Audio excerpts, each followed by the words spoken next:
me to hold on. Our car should accelerate really well off the line, so the hope is to try and jump a row and hopefully extend the gap from there. Go get him, young man. Thanks, mate. See you. There he is. We'll take you to commentary. We are set to go racing. An hour of GT action to come your way. They'll be crunching numbers. They're super excited about it. Up in the commentary box, David Reynolds, alongside Chris Stubbs and Matt Nolte. Thanks, Rusty. Looking forward to this. A dawn of a new era in Australian GT racing. The Fanatec GT World Challenge Australia, powered by AWS, and their first race of 2021. A 19-car grid getting set to leave on the formation lap. And from this point, boys, David Reynolds and Chris Stubbs, great to have Reynolds in the box as well, mate.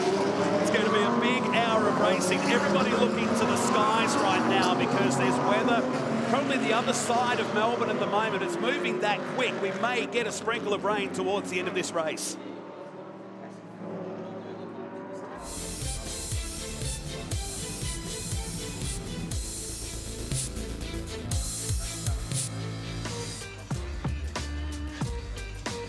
Take a look at the grid for race number 1. You'll see the amateur drivers starting in the cars for today. We'll see Tony Bates and Jeff Ibrahim starting on the front row, Yasser Shaheen and Stephen Grove. We've got Brad Schumacher and Gary Higgin on the third row of the race here today. Matt Stupas and Andrew McPherson start on the fourth row, down to Hobson and Quinn out of row number 5 for race number 1. Vince Moretti and Bailey starting at position number 11 and 12. We've got Wayne Mack and Arthur Abrahams back behind the wheel of a race car who's been around for a long, long time. And Nick Kelly starting out of position number 15 for today's race with Greg Taylor. Down towards the back, the big Chevy Camaro of Dale Patterson, Peter Edwards and Vince Tesoriero. Boys, the guys are putting the heat into the tyres, so we're starting with the second group of cars that qualified yesterday. The pro drivers will jump in sometime during this race between 25 and 35-minute mark. A compulsory pit stop, but a bit different for this year because it's a 96-second pit stop for the entire field for race number 1. Yeah, that's interesting. And the penalties will be applied tomorrow. So depending on where our field set today, we'll get our 15 seconds for the winner, 10 seconds for second place, and third second extra penalty added into that tomorrow. So for today, just race, yeah, and whoever wins, wins. Just a straight race, which is good for once. Normally they've always these really tricky things you've got to work out and figure out who's actually winning the race, but today it's just a straight race, so it's going to be interesting to see who wins. Now already the timing is counting down. The minute they left away from the starting grid here, the time starts to count down, so already relaxed 2 minutes. Which is different than normal, isn't it? Usually would be at the drop of the green flag at the line here, but now we start it as they go away for the formation lap. So already we're going to have about nearly 3 minutes of racing done before we get to the start of the race here.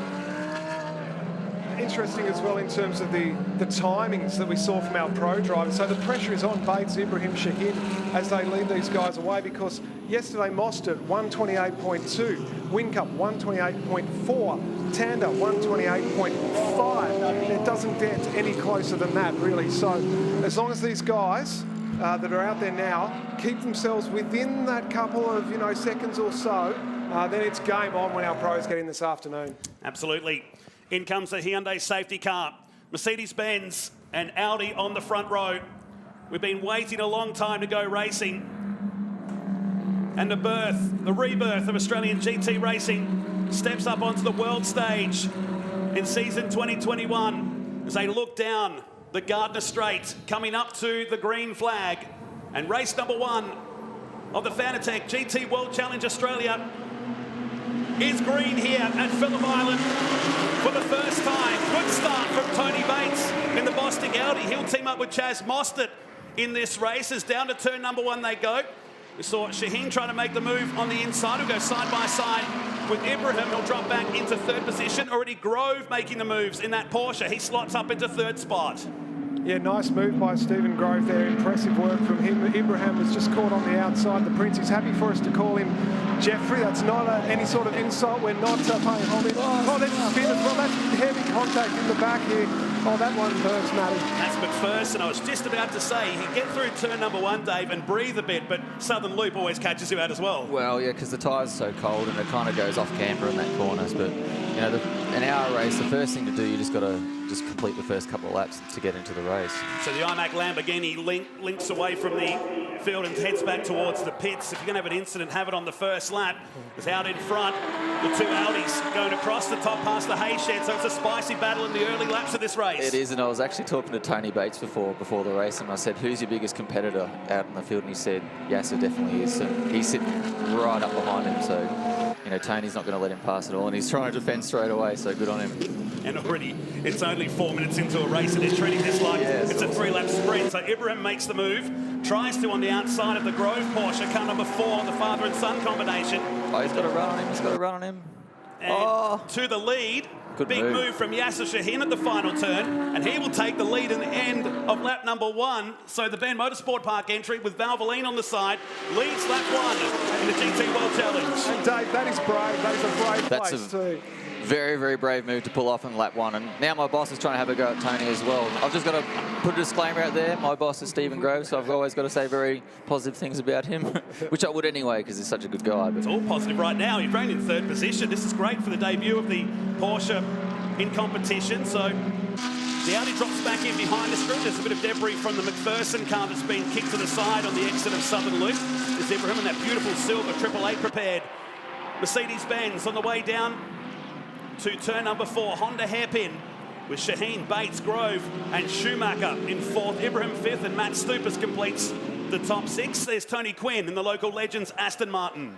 Yeah, great to see Tony Quinn. What a supporter he's been of GT, former owner of the category in Australia and now an owner of 888. So there's plenty of supercars sort of storylines weaving in through this one. Watch out for Tander, of course, who's going to be in one of the cars later this afternoon as well. So his boss is out there. So there's a little bit going on, a few storylines, a little bit of baggage that might roll onto Sandown after this one, perhaps. Yeah, it could be. Looks like my boss is having a go at Tony again. But I was talking to everyone before and I said, what's your strengths and weaknesses between all the cars?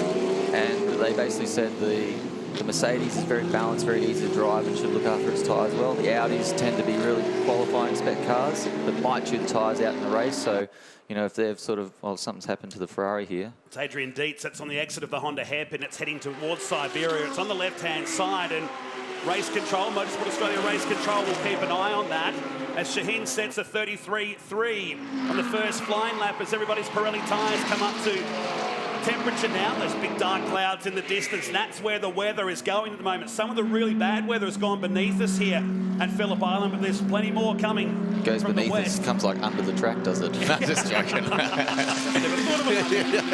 I'll correct myself from that point. It's all good, mate. Either way, it's somewhere around us. It's going to hit today. We just don't know when. But you know, in an hour race, the track can change so much, and the weather conditions can change so much. So you know, it's going to be exciting, and all the pros get in. I'm going to bring my A game with you next time. No, I'm just joking, man. Dude, I'm very amateur at this, so you know, I appreciate you guys having me here. And sorry to jump in. Someone else has gone off here, and that is a big that's one. a big crash. That's off turn 1 here. It is. That's Jesus, that's a big one. We can just see the dust out of our commentary box. Scarf Tander looks on with the crew. We will go safety car just as we've got to change the position here on the way up to Lukey Heights. We've even got some geese on the inside of the track up there. The hay shed I've just noticed as well, right on the curb.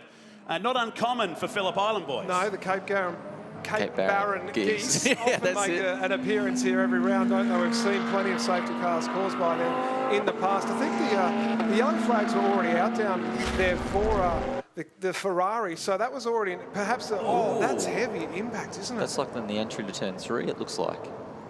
Yeah, that looks like a heavy that's impact. So that's very strange how he got there. He could have had a tyre go down or actually have a crash with another car, but if we can get the vision, that'd be great. And that'll be a good time. Oh, now Tony Quinn, that's at the top of Siberia. So a lot of drama, 8.5 minutes into the first race, the Fanatec GT World Challenge Australia. So Quinn, the Aston Martin facing the steady crowd that's been coming into Phillip Island all day.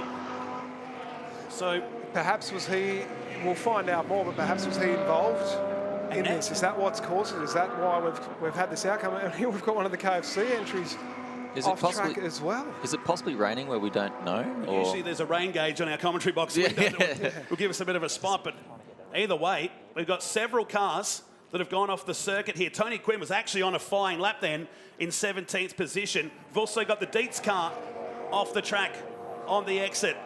We'll call our jets, take a bit of a break here from Phillip Island Grand Prix circuit. It's Shaheen from Grove, Schumacher, Bates and Stupas in race number 1 of the Fanatec GT World Challenge Australia.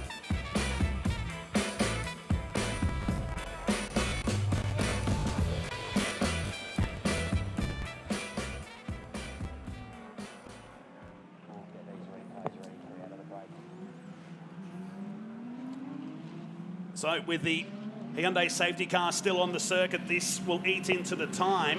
We did touch on the fact too, boys, 25 minutes to the 35-minute mark is when the compulsory pit stop window opens. I'm still trying to understand what actually happened down there. That was very strange accident. There's a lot going on. So we saw Dietz parked off the circuit at the exit of Honda Hairpin, and a separate accident now down at turn 3. Not an uncommon spot to have a lose coming out of Southern Loop, though, is it? Yeah, I don't think it. I don't think it would have happened that early. I think it's happened somewhere halfway down the straight there. So it should have been well under control and everything's been good. So maybe he's come together with the car or had a flat tyre or something. Or a mechanical fail. We don't really know yet. Get some replays soon. That side impact there too was pretty nasty. Yeah, it was. I've never seen that to before. come in on that angle could have been really bad. A lot's happened in a very, very short amount of time. It's an hour race, boys. Settle down. Yeah, and that's what I was going to say. There's a lot going on for the first 5 minutes of racing here. And everyone's been itching to get back behind the wheel of their race cars. For some, it's been 12 months. Exactly. Actually, longer. It's been longer than 12 months. This is the first time a lot of people got to race their cars in a, pre-coronavirus first lockdown thing. So, everyone's probably chomping at the bit to get out there and have a crack. Quick glimpse of Roland Dane down there in the garage. This new joint combination between Triple Eight and the Johor Racing team from Malaysia that sees Jeffrey Ibrahim behind the wheel. We were expecting to see Shane van Gisbergen in that car, but Jamie Whincup has stepped in. It's nice when you've got a heap of talented drivers at your disposal at the Triple Eight Racing stable. Very good organisation. Absolutely. World class, actually. So it's good to have those people in the category. Prince Jeffrey here as well with his entourage. He does have a bodyguard, so that's part of it. I haven't seen him. Apparently they're incognito, but that's part of the deal. They're around. Yeah, when he comes here to Australia. He's here for 12 months doing some extensive driver training with everyone at Triple Eight, and they've had some good success over in Asia, SVG and Jeffrey. So while he's here, he's going to be really, really working on his craft, and he's very committed to what he's doing. Obviously, he has a life where he could have chosen to just sit back, and he played a bit of polo. What's he doing here, man? That's what I'd be doing. I'd just be hanging out, enjoying my life. Well, I think he's doing that stress. too. Don't worry about that. I think he's having a bit of fun as much as you can with the bodyguard trailing you everywhere you go. Imagine having a bodyguard with you. You'd just. Well, you tell us. I'd be so rude to everyone. I just couldn't help myself. Tahan's your bodyguard. Yeah, she is. Yeah, she's the mouthpiece. We saw that. We've seen that before, actually. With Scott McLaughlin, haven't we, once before, where she stepped in to help. Jokingly, yeah. So the Higgin and Stokel car going back into the pits, so they'll do some work on the second KFC car. It's the Brains Trust down at Triple Eight Race Engineering. Jamie Whincup getting prepared because we don't know how long this safety car period will go for. We've had 12.5 minutes of elapsed time in this 1 hour race. The birth of this new combination between GT Racing in Australia and the Stefan Rattel organisation. As the cars make their way down to Honda Hairpin, still behind the Hyundai safety car.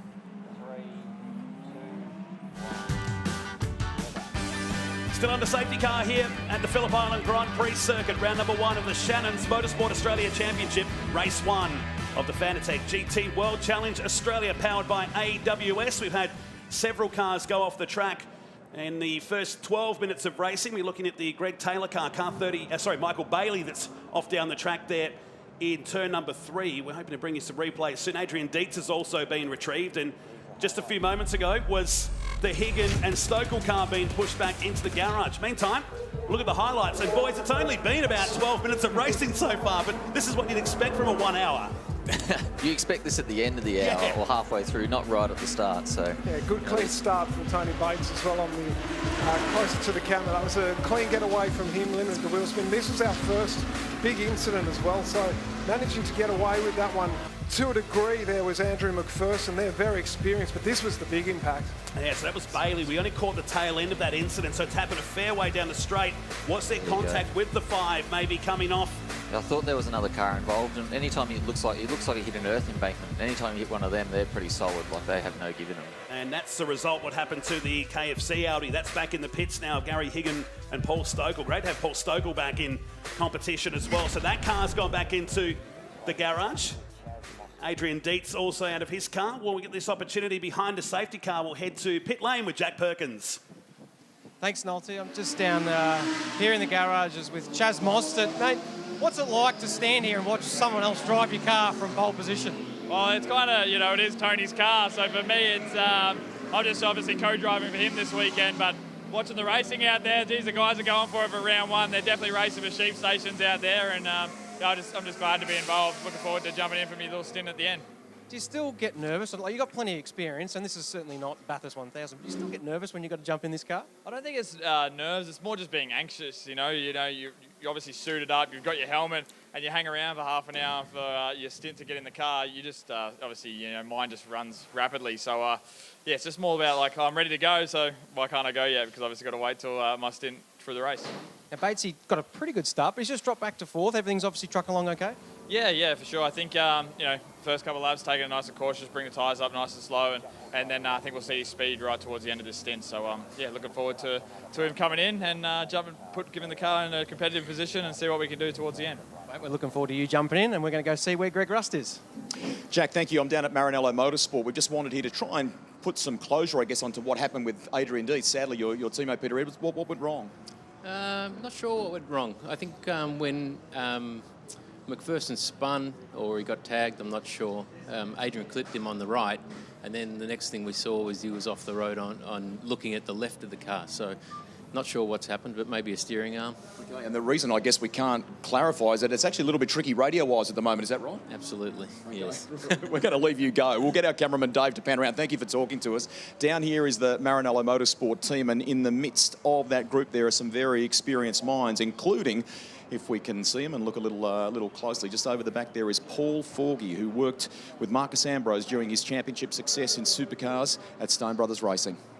And these days, Rusty working with Jack Smith in the Supercars Championship. So we'll retrieve these two cars right now. What this is going to do, boys, as well, that big gap that the guys at the front were expecting before the pit stop has come back to zero. So they won't want too much more of this, because this will really spice up the action. We'll squeeze in another commercial break here at Phillip Island Grand Prix Circuit and come back with some green flag racing here in the Fanatec GT World Challenge Australia.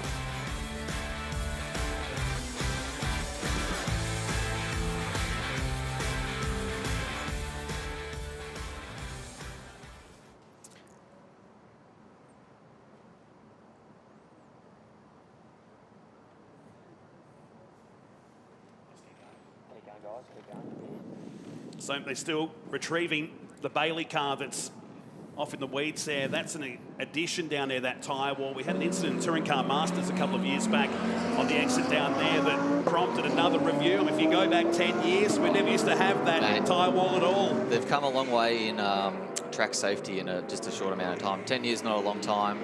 And I remember, yeah, there never used to be a tyre wall between like turn 1 and turn 3. And I remember back in the day, I think it was like 2008, Steve Owen or Cam McConville went straight like over the track and at a warp speed, and it was one of the scariest incidents I've ever seen.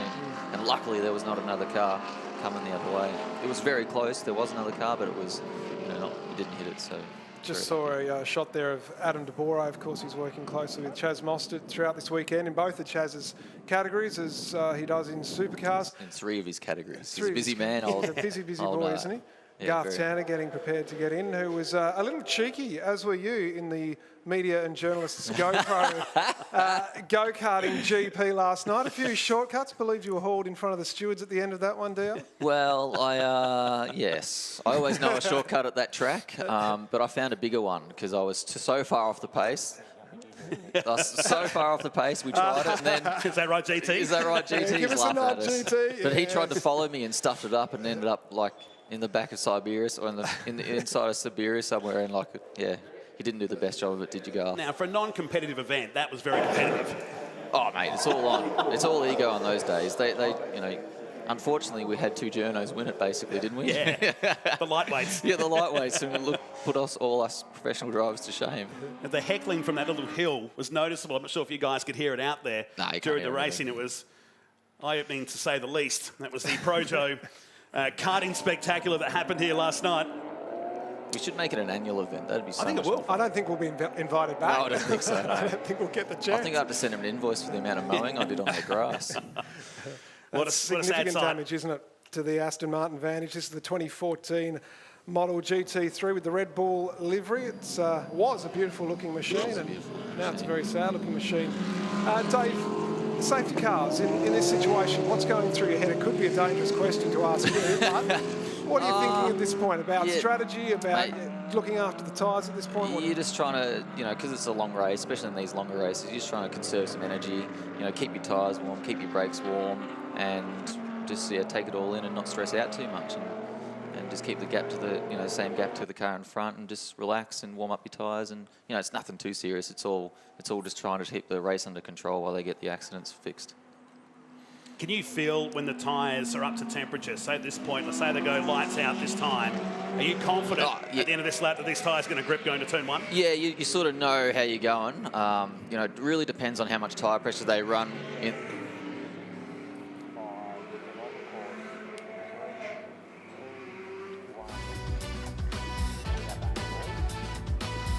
Phillip Island Grand Prix circuit and round number 1. The Shannon's Motorsport Australia Championships. We're still behind the Hyundai safety car. We've retrieved the number 38 Michael Bailey entry. This is what happened earlier in the race today. It was a fairly decent start from the front. Stephen Grove was ready to pounce in the Grove number 4 Porsche from the second row.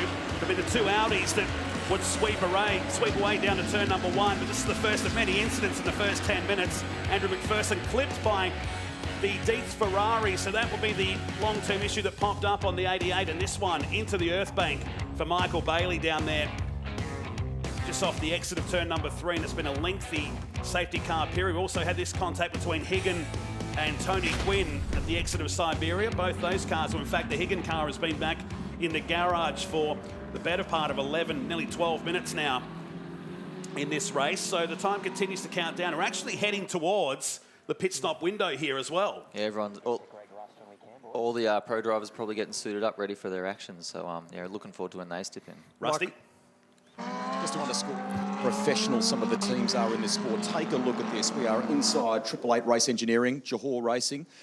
We'll wander in and have a word to Jamie Wimcup if he doesn't mind. G'day, Chief. How are things? You're all set to go? Yeah, good, Rusty. Yeah, what have we got? 3 minutes. 3 minutes till the window opens, and then you got 10 minutes to come in. So, no, we're ready to go. Really good spot. See how we go. Righto. Quickly, the boss, Roland Dane, I can see over in the background, has got some gloves on. Is that to keep hands warm, or is he on the tools here? Oh, just in case something flares up in pit lane, he's ready to go. Is he? Yeah, yeah. Now, I've got a little message just a moment ago from Shane Van Gisbergen, who's watching up at home, fully kitted up with timing and watching our coverage. So, Dane, you've got to do the right thing while we're subbing for your mate. Yeah, he's got about 45 HP screens at home. He's got every single sector sorted. So we're trying to do him proud. What a shock. Go and enjoy. Thank you. Thanks, mate. Cheers. We wish SVG all the best in his recovery. Well, Jamie Wimcup is ready to go. We're ready to go back to green flag racing, boys. The cars are back in the pits that need to be worked on. And we go back to racing with 37 minutes. The pit stop window just a few moments away now. It's Audi and Porsche lead us back to the control line here in race 1 of the Fanatec GT World Challenge. Down to turn number 1 with Yasser Shaheen. He's got Garth Tander as his driver. They've been doing this for a couple of years now. It's a handy combination, isn't it?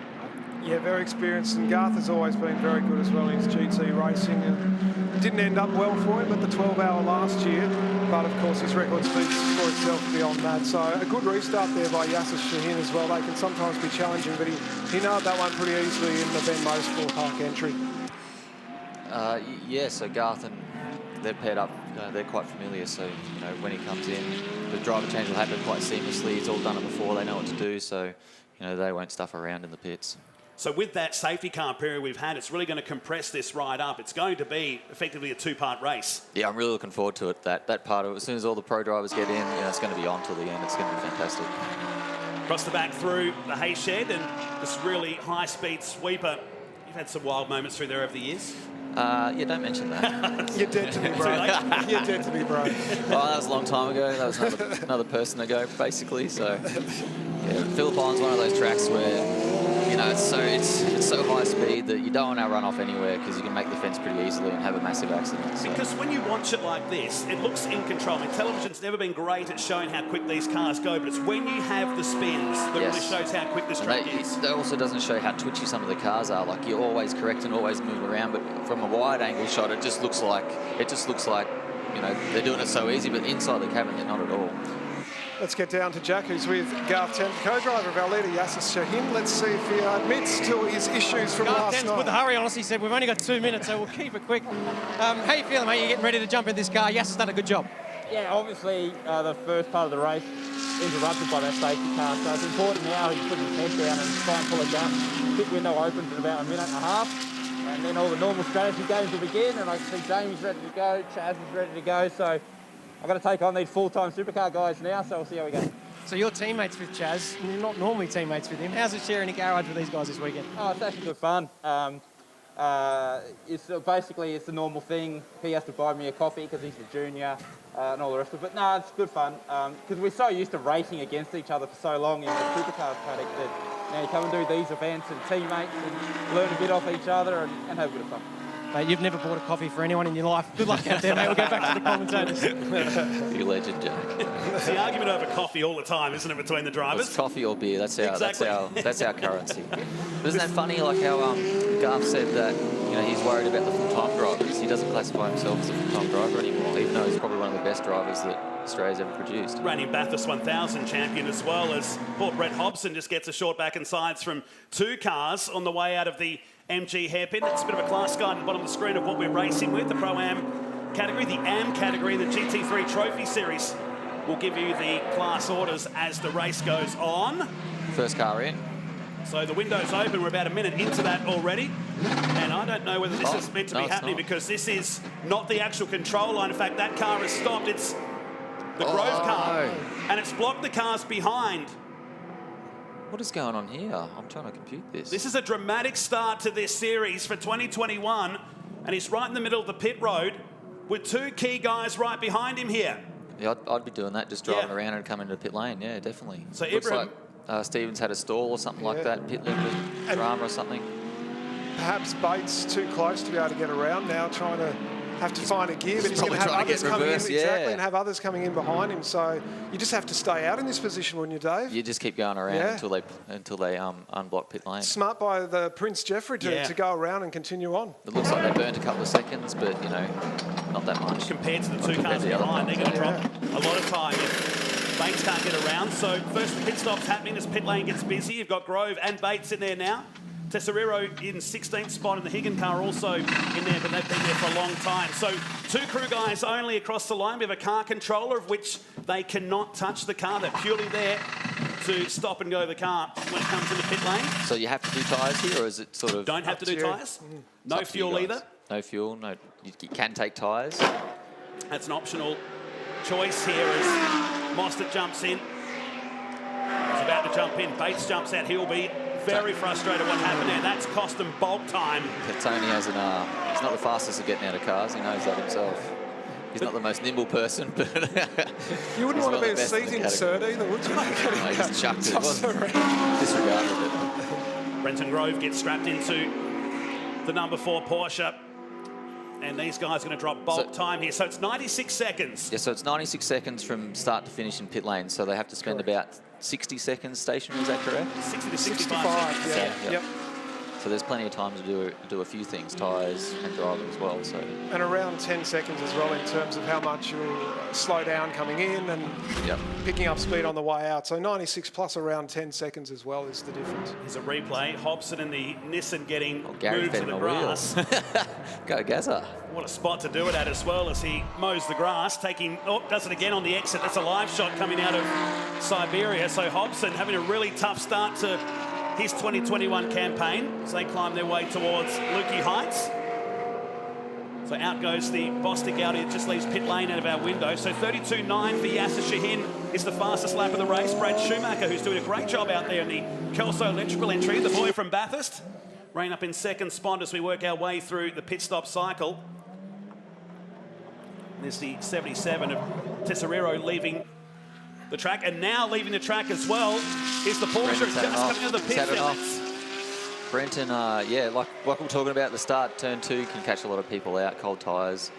And obviously he's just tried to push on too much. He's probably trying to make up for the drama they had at the start of pit lane. So this has totally changed the position of this race, hasn't it? I mean, Yasser Shahin, who's now just coming into the pits to hand over they have got such a massive advantage because those 4 Pro-Am cars, they were the one that were clear, allowed to remain out on track while Grove held up the rest. This is going to put it in the hands of the likes of Shaheen, Schumacher and the like. Those guys are going to make up bulk time. Pulic's what happened to the Porsche and Audi coming into pit lane, and maybe to the Mercedes. Yeah, it's going to be very interesting towards the end to see what happens, see if they can make it back up. We don't really know how much time they've lost, but we'll try and work it out and give it to you. So this is Stupas and Hobson. These guys yet to pit. They're running second and third. In fact, Hobson's on target for his best lap of the race. Puts Brad Schumacher into the lead. Here is the Ben Motorsport Park entry with Valvoline support. Great to have that racetrack up and going and seeing a brand new course in Australia and in South Australia for that matter. World class with that GT 7.7 Ks. Jamie Wincup's out there at the minute, lighting up the screen, purple first sector. He'll need to do that for the next 30 minutes. He's going to do. He's going to have to. He's got his work cut out in front of him. But he probably didn't get a huge disadvantage then because the Prince drove around and got on with the job. In comes Schumacher, so he'll hand the lead over to Stupas. Here comes car 55. Running on his own for this weekend's event. It's not a mandatory co-driver race.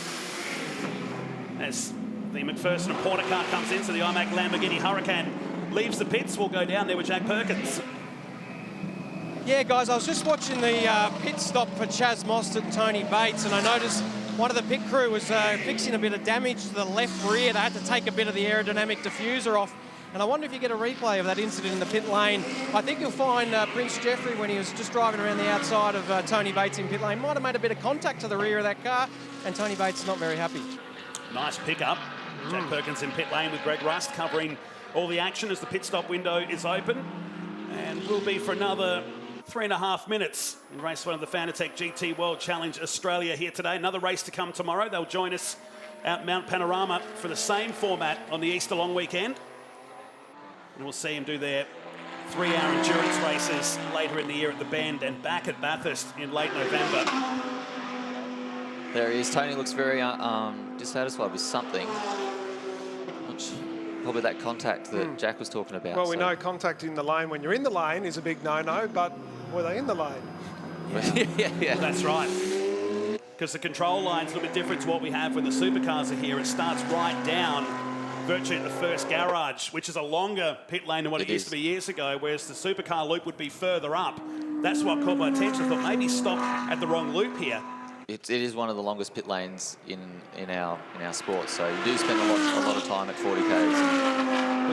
330 metres from it's control line to control line. And about 3 metres wide. Yeah. So at the moment we've got Jamie Whincup and Chaz Mostert just trading purple sectors at the moment. So the 2 superstars, the 2 Bathurst champions, are going hammer and tong as we wait for this one to settle out once everyone has taken that compulsory pit stop with the 96 seconds. I wonder how long it would take Chaz to sort of get rid of his TCR brain and then put himself back into GT mode, because it's got to take a little bit, like you're only human, so the cars are completely different, so they must have a different feel. And, but he's killing it at the minute. He's about to go fastest overall, so he's doing a very good job. And that's what amazes me when drivers are doing double duties. They step out of cars that don't have as much aero as what these cars do. And say, for example, the guys we see run Trans Am and jump in an S5000 car, completely different universe. It's so different. There is a bit of a probably adaptation, bit of a learning process they have to go through. Just everything, the sound's different. It's so different. It's not funny, but I commend those people that can do it very well. Just the best at it was actually Jim Richards. Yes, he was the superstar at it. Seeing there the shot of the Camaro, that's Dale Patterson's entry, Dale Patterson Motorsports, 2019 Oz GT Trophy Series champion, so experienced competitor.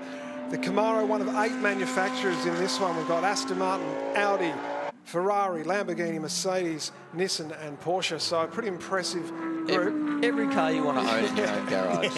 If you had all the money in the world, you'd come here and go shopping, wouldn't you? It's a great mixture of cars, and we'll see more come out as the season opens up. Of course, with the Stefan Rattel organisation involved. And when the international borders open up, Rusty, we'll get to see a lot more international cars and drivers make their way down under. Matt, we've had the appetite wet, haven't we, with this opening event with some great cars and drivers. So I'm at the Grove pit. Stephen is with me because Brenton's at the wheel now. How was the stint? The stint was really good. It was quite eventful at the start. Now, a long time under safety car, which brought the pressures down quite severely. So those last 2 laps before coming in was pretty tough. And then we got in and we had a technical issue with the pit lane speed limiter, so we sort of got stuck and lost a bit of time. But Brent will push on and we'll see how we end up. Just from the, you know, the little nuances that the cars have. They've got some great innovations, don't they? Little things in some cars like air conditioning. Yours has got, as I understand it, some muscle memory details in the seat that help sort of mould it for the drivers. Yeah, listen, the technology in the new car's unbelievable. From that to air conditioning. You know, we leave it in first gear all weekend. There's a little clutch on the side. You never go down to neutral, which is quite good in the pit stop. So, yeah, they've built an awesome car, Porsche. Well done. So we've got a great team of people here. We'll get Dave, our cameraman, just to pan around. There's a face that people that know motor racing will recognise. That's John Russell, who has been in the Williams Formula One team, worked for Jaguar, Ford Performance Racing in this country. He was the guy on the stopwatch, watching very carefully as the driver change unfolded.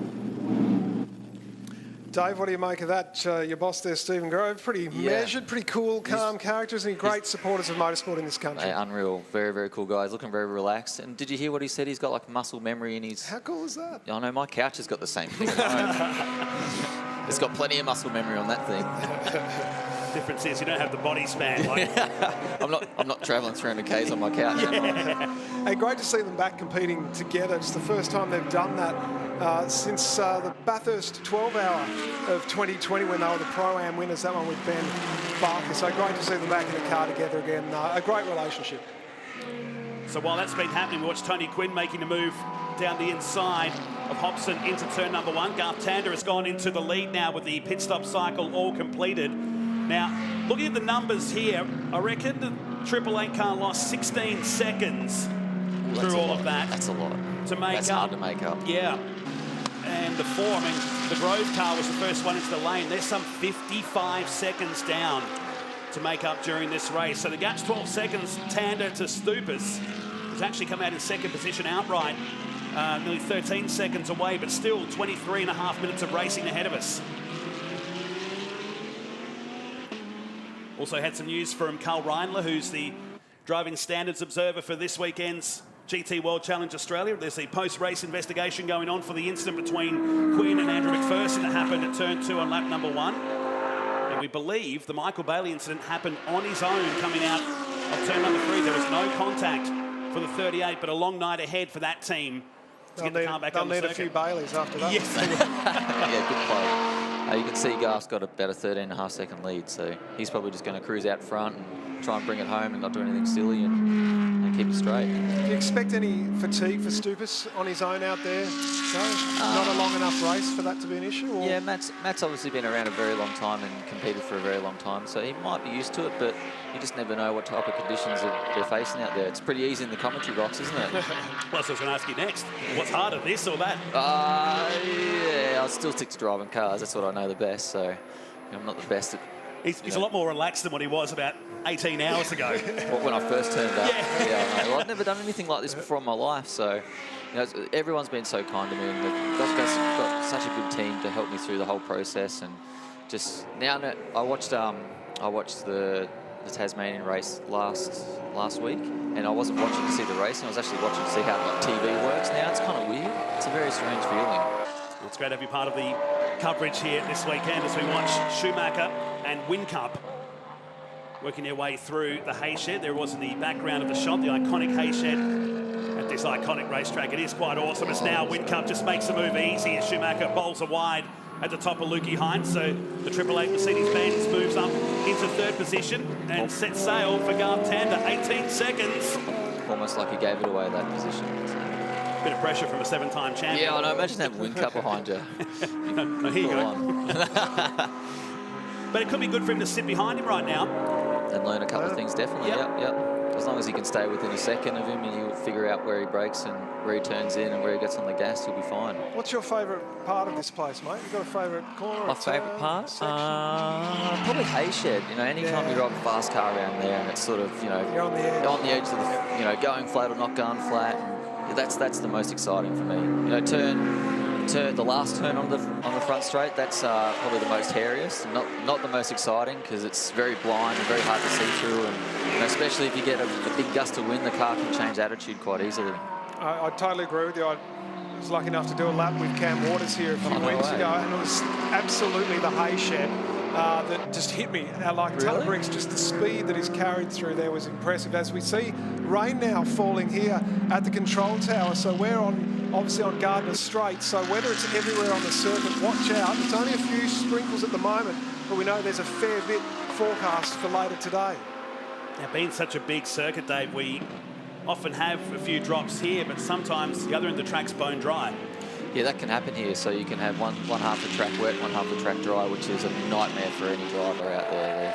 They're constantly trying to gauge how much grip there is. But this is one of the tracks where, you know, if it's actually fully wet, you can drive around the outside of the track and have a faster lap time because, you know, there's more grip on the outside than there is on the inside. But to be honest, I don't really know why. It just happens to be that way. It's like an old go-kart trick. I think it's because, like, you know, possibly all the bitumen gets ground down over many years, and the water sits on top, so you actually get no bite with the tyre. So that's probably why they take the outside line. So down to the MG hairpin we go, and there it is. That's what I warned just before. That big heavy storm's gone beneath us. But passed under us again. Exactly, that's what. But there's a lot of rain. That cloud to the left was going across the bottom of South Australia, across the bottom. Is that better? You happy with that? It was raining to the south of Adelaide earlier today, so that's making its way towards Antarctica at a rapid rate. So we're going to get some. It's just a matter of how much and when. It's definitely coming. But in the meantime, we watch our race leader, Garth Tander, in car 777. The margin is 17 seconds and 20 minutes of racing remain in race number 1.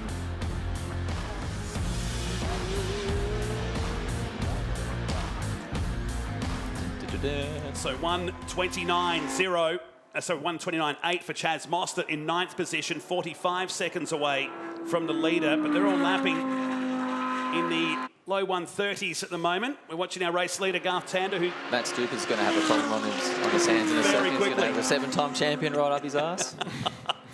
Whincup in 3rd position. He's left Brad Schumacher nearly 5 seconds in his wake in just 2 laps. Ben Porter's jumped into the number 51 Lamborghini. Now, remember, guys, that IMAC Lamborghini was in the wars at turn number 1. Yes, speaking of that battle, here it is.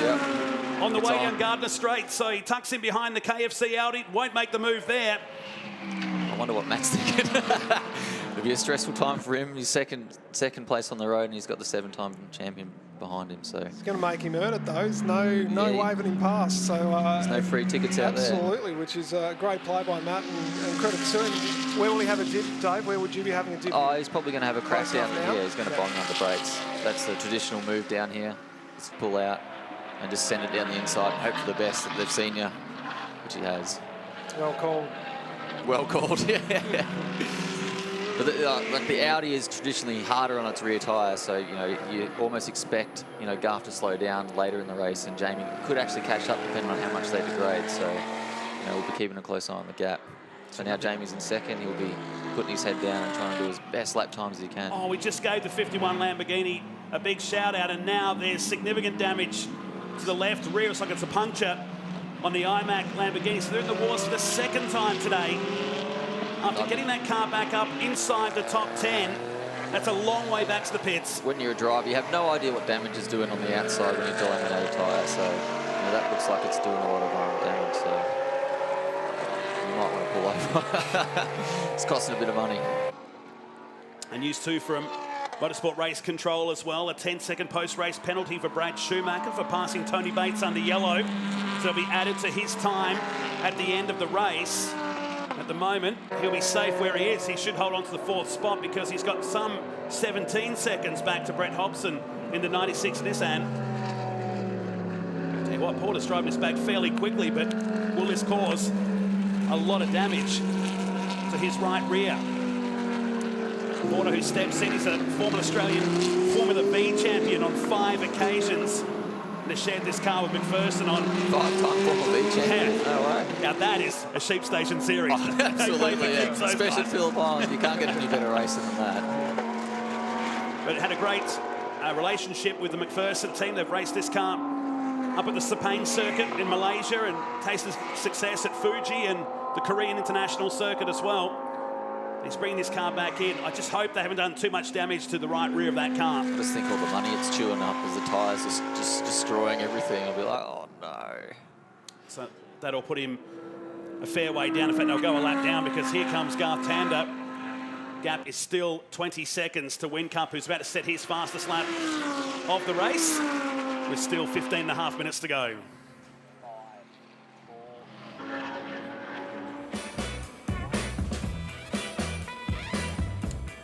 Some clean and green racing continues in race number 1 of the Fanatec GT World Challenge Australia, powered by AWS here today. Phillip Island, so what's the number 59 Lamborghini back in the pits. It had a right rear puncture. It's just made its way back in. Ben Porter, who drops out of the top 10 and blazes away David Reynolds Nearly style. lost in pit lane, that was awesome. And the chart remains. I wonder if that was from the contact earlier today. I was starting to think that myself, because it was on the side of the car that had the incident down at Southern Loop. As we take a look at a replay of the pass from Whincup on Stupas. This happened while we were away. And it Set puts up very easy, and this is the tide line angle. Whoa, that's scary. What a place to have a lose over 200 kilometres an hour. Is that a 720? I lost count. Where's the scorecard on that one? That was amazing. What a capture that was. And here's the replay once again of what happened down at the hairpin with the change for second and third position. Wow, that was a wild moment for Ben Porter. That car limps back on the circuit. They've gone a lap down in the process. So we check back in with the Grove Porsche. So after Whincup got released from Stupas, he's trading only about a tenth a lap faster than GT at the minute. So, you know, it's going to be a very hard ask for him to catch up that 18 second gap. Or he needs Tander's tyres to go off pretty quickly. Hit that cliff. Hope so for us, so then we can have a really good race at the end. Here's Wayne Mack at car 47, the Ferrari running in 9th position, running 5th in the GT3 class. At this point in time, he's coming up towards Tony Quinn. We've got the local legends, Aston Martin Vantage, back on the circuit. We saw that car in the Tin Tops category last year. Took that around Australia, supporting the events there. And very difficult to miss is the local legends car as we check back in with this battle between Hobson and Mostert, who just set the fastest lap of the race a few laps ago, 1:29.8. He's got himself up into 5th position. He's got 19 seconds to make up on Schumacher, so you know, that's a tall ask in a short amount of time. 3 seconds. But if anyone was going to do it, it'd be Chad, wouldn't it? If we're looking at 13.5 minutes here, what we got about maybe 11 laps? Oh, probably less, I reckon. Yeah, so it's doable still. 8 laps. So Hobson continues on. He's already in 6th position now behind Mostert. Rusty. Matt, just down at the Lamborghini pit, so nice exit by Ben Porter there before, and he's a guy that's been around all sorts of different manufacturers in a driving instructor capacity, good steerer. Here's some of the bodywork that they very quickly ripped off the car, and we'll get our cameraman Dave to wander in and just show you the remnants of the tyre on that rim. Now, to be fair to Pirelli, the control supplier here, the team believe that the bodywork was damaged from some earlier altercation with Tony Quinn, and that's gradually rubbed away on the rubber and caused that puncture. Good pick up, Rusty, and well done, David Reynolds. You're officially a commentator. I don't know about that. Anyone would think you knew what you're talking about, David. Yeah, You've done surprising. this before. Been around the traps a few times. A few more drops as well here at the control tower, just looking out the rear towards the west. I honestly thought the rain would have set in by now and we're having a wet race towards the end. But well, we've got 12 more minutes, so there could be a little bit of spice left in this one. Certainly a lot darker at our window. Certainly doesn't show up on the TV screens wherever you're watching today. Around Australia and across New Zealand. But we are in Victoria, so... And we're higher up where we are as well. Victoria's a funny place, you know. On the radar, it could be not raining, but it could be raining outside, which is a very funny place to be. It's the old saying, don't like the weather, just wait 10 minutes. Victoria's full of it, isn't it? But it could just pass by, and that's it. We're looking tomorrow back to a fine and sunny day. So, interesting afternoon coming our way here as we work our way towards the final 10 minutes of this race.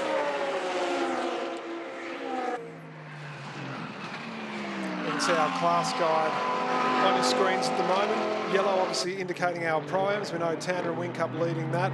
Stupas and Schumacher leading our trophy series and competing well for Stupas to end up on a podium. In this field, we know there were a couple of incidents, but that's a great drive. Yeah, he made up the most out of that pit stop. He's really aided by the fact those cars stopped in the lane earlier in the race, but he's made up 4 positions so far, and that could change as Grove makes the move down the inside at the Honda hairpin.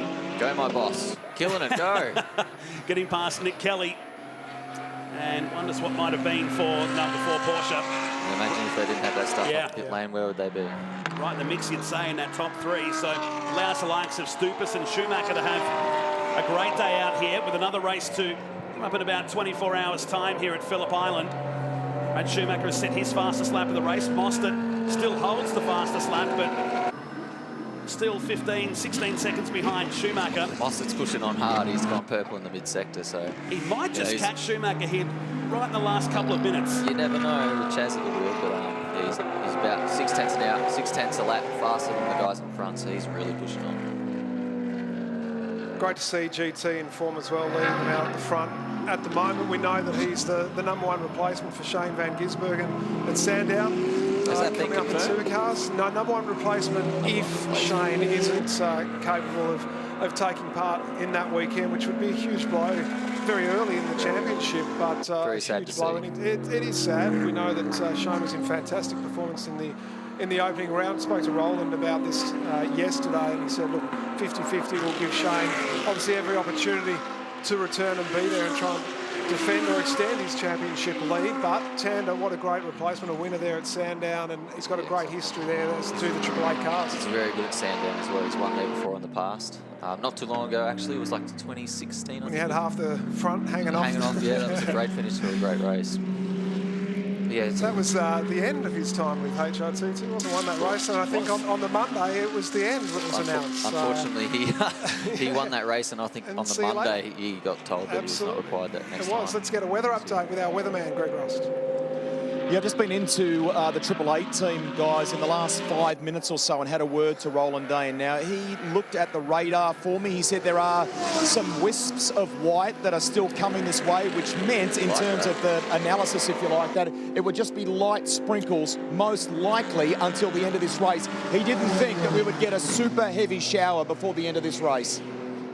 None of the latest technology down there as well, but sometimes it's always good to look out the garage and put your hand out there to see what's going on. It looks okay at the moment. It's looking good. It's looking too good, actually. We want something really spicy to give us to commentate on and finish the race. It's 13 seconds now between Schumacher and Most, and he's on target to catch him here in the battle for 4th and 5th. Some raindrops on the lens as we look at the final turn. And your race leader, Garth Tander. It's going to be interesting, the battle for the podium, the last podium spot. Schumacher's closed up and he's within a second now. It could be a 3-car scrap right in the last few moments. Here is Whincup. 1:30.2 is his quickest lap of the race. The GOAT. Look at him. Do it so easy, doesn't he? And this car just looks the business. Just incredible. We jump in car with just the 7th time. Let's go for a lap around the Phillip Island Grand Prix circuit.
That's 90 seconds with Jamie Whincup at a full lap on the Phillip Island Grand Prix circuit. We check in with the 77 car of Bill Papadimitriou, who's had a lose here at Siberia. We saw that from the in-car shots, and he finally gets away in the number 77 Audi, currently in 16th place, shown up by the LED lap counter on his left-hand side. I don't know about you guys, but I just love watching in-car cameras. Yeah. I could watch the entire race through an in-car camera. That's just, I love watching everyone go about their craft and how they go through it.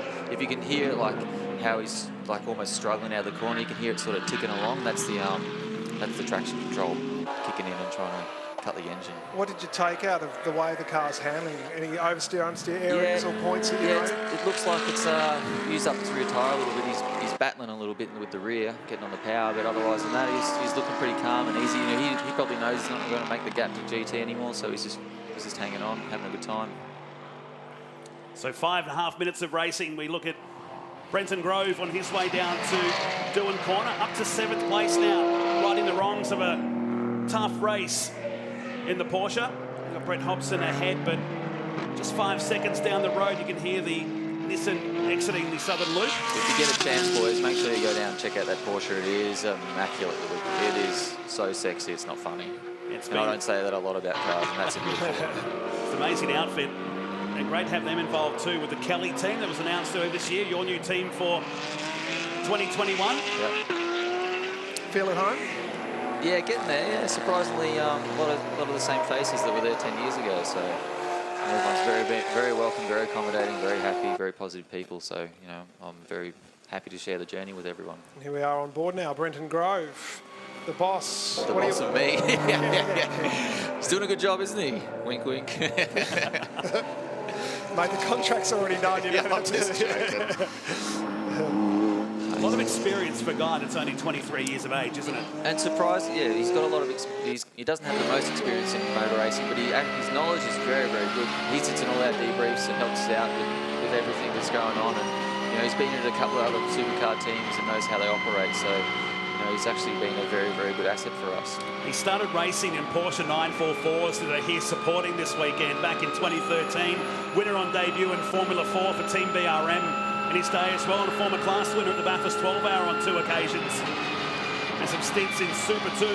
They've really ramped up their motorsport involvement, haven't they, the Grove family? Like, you know, they had an entry-level thing a few years ago, and now they're just involved entirely, so it's awesome to have their support. And always so well presented. Everything is schmick when the Groves are involved. All the attention to detail is super impressive. So that's some rain, perhaps? Heavier drops just the southern loop, I noticed, more than most parts of the circuit as we start to encounter some of the lap traffic as Windcup picks off Arthur Abrahams in car 91.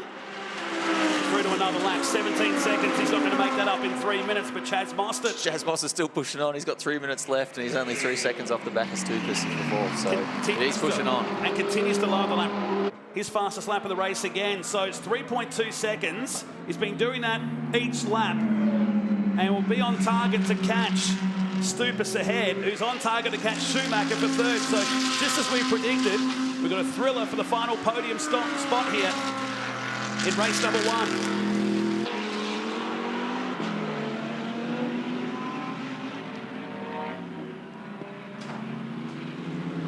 It's Abrahams in car 91, running him back in 13th position.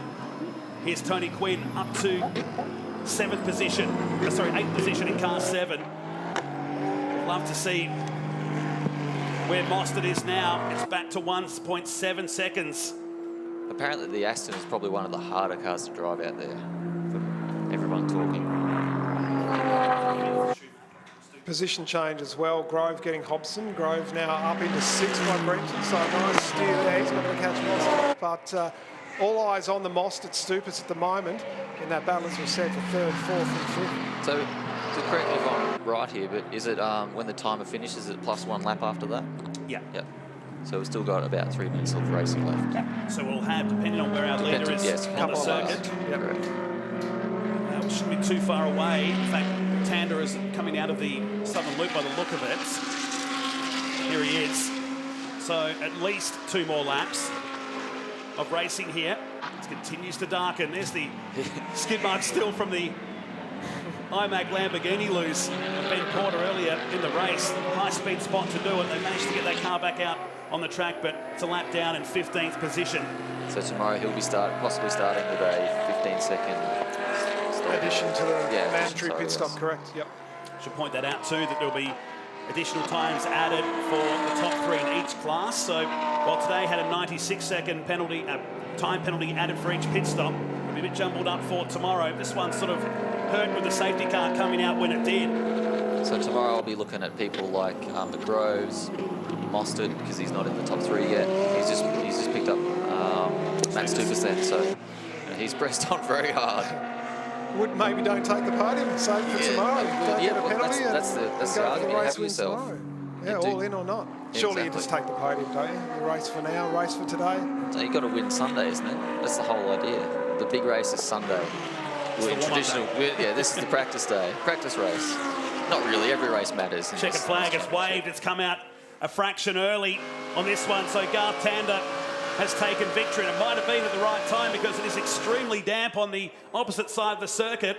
Whincup is going to settle for second place here today and wonders what might have been with that pit stop drama that we had where the cars were blocked up in pit lane, but they'll be back tomorrow bigger and better. Mostert got third. No way! Congratulations. He got third.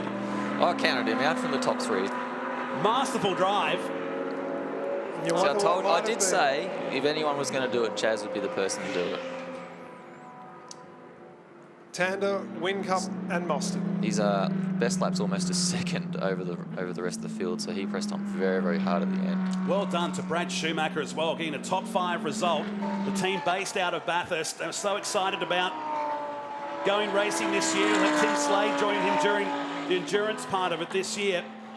Matt Stupas home for 5th, and Brenton Grove, what a drive to get the Porsche back up inside the top 10 after the dramas they had coming into pit lane during the compulsory pit stop. Brett Hobson coming home for 7th position with Quinn, Kelly and Wayne Mack completing today's top 10. Schumacher picking up to win the GT3 class honours today, and of course a couple of casualties. At least 3 cars with a fair bit of work to do before we go racing in 24 hours' time. Race 2 of the Fanatec GT World Challenge Australia at Phillip Island Grand Prix circuit. A masterclass once again from Garth Tander. And should say a big shout out to Yasser Shaheen. Drove very, very well. In the opening stages, Wayne Mack has had a big one here. Coming off the final turn, you can see the marks. It's hit the wall, the pit wall on the left-hand side. What has gone on What there? a disastrous day for the Ferraris. Usually they say green's an unlucky colour, but seems to be red today. Follow the straps back up the straight, and that is bizarre. That's a very strange accident he's had there. He was coming around for 11th position at that time as well, but won't make it to the line. And that is a big incident for car 47. Here's the replay, so we've caught it after it's happened. And remember, years ago, that concrete wall never used to be there. It used to be an earth bank on an angle down there. Did it really? Yeah, before they built the extra pit buildings down that way. Either way, it's a lot of damage, and again, points out how quick this circuit is when it bites you. Like I was saying before, that last turn, it's blind. And it looks like if you look up there, you can see some marks from where we're standing, and he's lost the rear potentially. Halfway through the turn 12. Yeah, could be that rain too, because it did start to fall a little bit on that last lap. But to end it like that with the Ferrari, ouch. I think they're out tomorrow. That's a big accident. They won't be coming back. They're not going to patch that up in 24 hours, are they? Nonetheless, Garth Tander helmet is off in the Melbourne Performance team. Here's the replay. Once again, it's happened as we've come to it, so hard to see. I'm sure there'll be a lot of people that are across that incident. Saw that firsthand. Nonetheless, Wayne Mack, that is a big, expensive crash. Oh, that's not good. For the 47 team. Well, at the opposite end, it was all Garth Tander and Melbourne Performance Centre today, taking the win by 14 seconds. Whincup finishing second with Ibrahim. Bates and Mostert in third ahead of Schumacher. Stupas. The Groves coming home in 6th. Back to Hobson, Quinn, Kelly and Taylor in position number 10. Over the page, Mack there finishing in bits and pieces on Gardner Straight from Mariti, Abrahams, Patterson, McPherson, Porter, we know, Tresorio and Papadimitriou. I'm glad you guys have to do that, not me.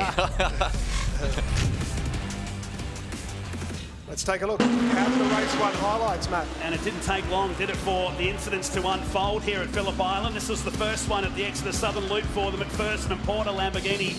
And then this big one for the 38 of Bailey that got the earth bank, and we thought that was the biggest incident of the race. Coming in, just got the earth bank and parked it behind the tyres. A bit of work to do but wait, for the team overnight. Exactly right.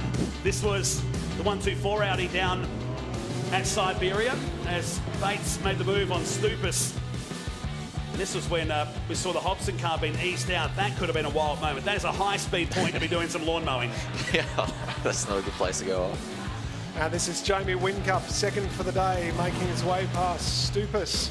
And that was the big one that let go. This could have been awful as well. What a moment that was. That is the scariest thing that'll ever happen to you on this track. But out in front, it was this guy that was in control of the race. Pretty much from the time he got into the car. And a whopping 14 seconds to Garth Tander and Yasser Shaheen. Talking about whopping, this was the crash for Wayne Mack on the exit of the final turn. And I don't think we'll see that car back for the rest of the weekend. Wish that team all the best for race number 2 here tomorrow at the Phillip Island Grand Prix circuit. Our friends at Shannon's are giving motoring enthusiasts the chance to win 2 American Legends. An awesome Ram 1500 Express V8 quad cab finished in granite grey with the black cab-length tubular side steps. There's nothing quite like a full-size American pickup. And an Indian Scout Bobber 20 motorcycle in Thunder Black Smoke. The prize also includes up to 12 months insurance thanks to Shannon's and Shannon's Roadside Assist. Plus the best part, there's $5,000 cash if you're an eligible Shannon's Club member. That's up to a massive $113,000 in prizes. To enter, go online or call Shannon's on 13 46 46 and obtain an eligible quote on your car, bike or home insurance.